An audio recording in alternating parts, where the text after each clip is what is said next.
Raya memimpin doa. Silakan Mas. Istain hayya tad'u.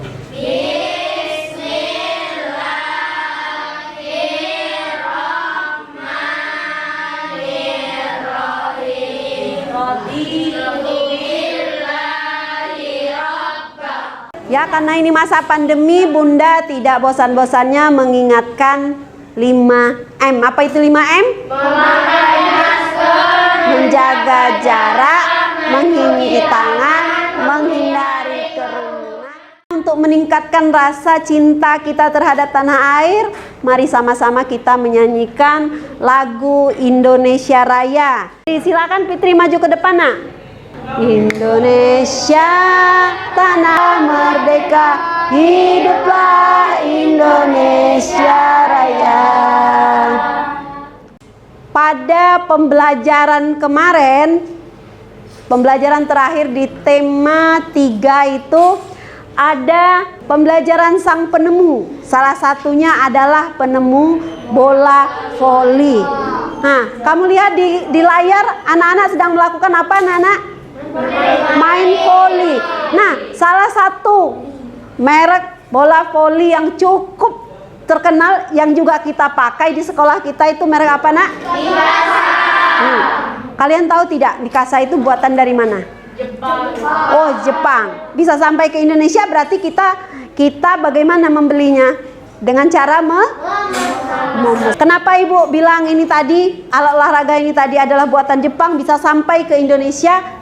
Karena kita hari ini akan belajar tema 4 pembelajaran ke-1, subtema 1 adalah globalisasi di sekitarku. Adapun tujuan pembelajaran yang akan kita lakukan hari ini, pertama, dengan melakukan diskusi dan mencari informasi, anak-anak mampu menjelaskan peran Indonesia dalam berbagai bentuk kerjasama di bidang sosial budaya dalam lingkup ASEAN dengan tepat. Kemudian yang terakhir, setelah mengamati gambar model rangkaian listrik, anak-anak mampu melaporkan hasil pengamatan tentang cara menghasilkan energi listrik dengan benar. Silakan anak-anak amati gambar yang ada di layar. Kelihatan, Nak, gambar yang ada di layar? Ada gambar mobil. Terus ada gambar apa lagi? Mahes, yang kelihatan gambar apa, Es? Jam. Betul sekali. Ya. Nah, untuk mengecek kebenaran jawaban kita, mari kita saksikan gambar berikut ini. Oke? Ada gambar batik dari mana? Indonesia.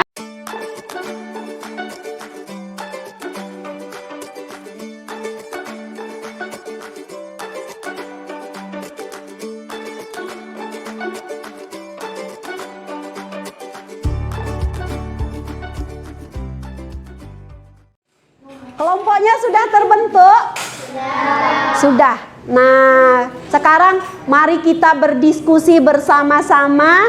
Kira-kira kalau kita langsung mau beli karpet ke Turki, kita harus berangkat ke Turki. Rugi banyak tidak? Rugi. Zaman sekarang itu kan sudah canggih. Kita tinggal pesan melalui ponsel pintar kita. Betul tidak? Betul. Nah, nanti bayarnya pakai apa? Kita antarkan uangnya langsung ke pembeli. Oh ya, sekarang bisa COD, barang sampai baru bisa dibayar. Dimas, betul jawabannya. Kemudian Kia, dengan cara apa, Nak? Ditransfer, nanti uangnya sampai, barangnya langsung dikirim. Coba bisa belanja menggunakan apa ini? HP. Kita bisa melihat berita-berita yang ada di dunia melalui ponsel. Sekarang coba anak-anak Bunda amati lagi. Ini adalah perkembangan teknologi komunikasi dari waktu ke waktu. Dulu orang hanya mengenal apa? TV. TV bentuknya belum seperti ini, dulu bentuknya besar, gambarnya cuma hitam putih. Kemudian apa itu? Sekarang, nah itu. Globalisasi dimulai dari abad ke-20. Coba dibaca oleh Zahro yang Globalisasi dimulai di abad 20 seiring dengan perkembangan teknologi terutama Sekarang coba kalian amati, ada teks judulnya Menlu Hillary Clinton promosikan angklung ke dunia. Ini gambarnya. Ada bacaannya. Ibu minta perwakilan dari kelompoknya Roin. Baca. Yang membaca siapa? Oh ya, Kia, silakan. Menjelang akhir pertemuan ke-44 Menteri Luar Negeri ASEAN, 50 Menteri Luar Negeri. Tampak Menteri Luar Negeri Amerika Hillary Clinton. dan Nah, jadi teks ini tadi ini adalah berita. Ini ceritanya Menteri Luar Negeri Hillary Clinton mempromosikan angklung ke dunia di Hotel Nusa Indah, Bali. Berarti kalau di Bali, di Indonesia apa di luar negeri? Acara apa yang diselenggarakan?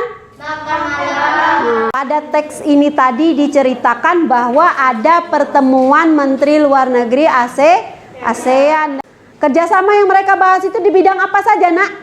Di bidang budaya. Betul sekali, Roin. Apalagi? Ayo kita berdiskusi. Pertama, coba dibaca pertanyaannya. Bagaimana bentuk kerjasama di bidang sosial budaya? Betul. Kemudian kelompoknya Zahro, apa, Nak? Kerjasama di bidang sosial dan budaya. Iya saja. Politik.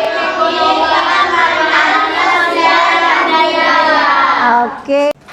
Sekarang kita berdiskusi kembali. Ini ada gambar apa itu? Coba kamu lihat. Ada pembangkit listrik. Bertenaga air. Tahukah kamu listrik mempunyai peran penting di era globalisasi? Kenapa listrik itu mempunyai peran penting? Coba kita belajar seperti ini. Kalau lampunya matiin, fokus bisa dihidupkan tidak? Tidak bisa. HP kalau sudah habis baterai bisa hidup nggak kalau mati lampu? Tidak bisa. Pada teks yang kalian baca ada gambar yang sama dengan yang Bunda tampilkan di layar, betul tidak? Ini adalah pembangkit listrik tenaga air. Nah, dari sini nanti dari teks itu tadi diceritakan bahwa kemudian di paragraf kedua diceritakan bagaimana proses menghasilkan energi listrik menggunakan tenaga air. Di paragraf ketiga, kalian masih ingat apa arti teks eksplanasi? Teks eksplanasi itu adalah teks yang menceritakan sebuah peristiwa atau kejadian atau fenomena. Betul sekali. Kalian masih ingat dengan struktur teks eksplanasi? Ada topik masalah, ya kan? Ada topik masalah biasanya terdapat di paragraf 1. Kemudian ada deret penjelas. Deret penjelasnya ada di paragraf-paragraf berikutnya. Kalau dia 3 paragraf berarti ada di paragraf kedua. Kalau dia 4 paragraf berarti kedua dan ketiga. Yang terakhir ada kesimpulan. Biasanya kesimpulan ini terletak di akhir paragraf. Sekarang secara berkelompok kalian kerjakan LKPD. LKPD bagian 2. Ikuti petunjuknya. Setelah membaca teks eksplanasi ilmiah, bagaimana? Sudah selesai? Kelompoknya Roin. Siapa yang mau membacakan di depan? Roin, silakan, In. Kami akan membacakan Diskusi kelompok. Pertama, topik partner. Listrik memiliki peran penting di era globalisasi.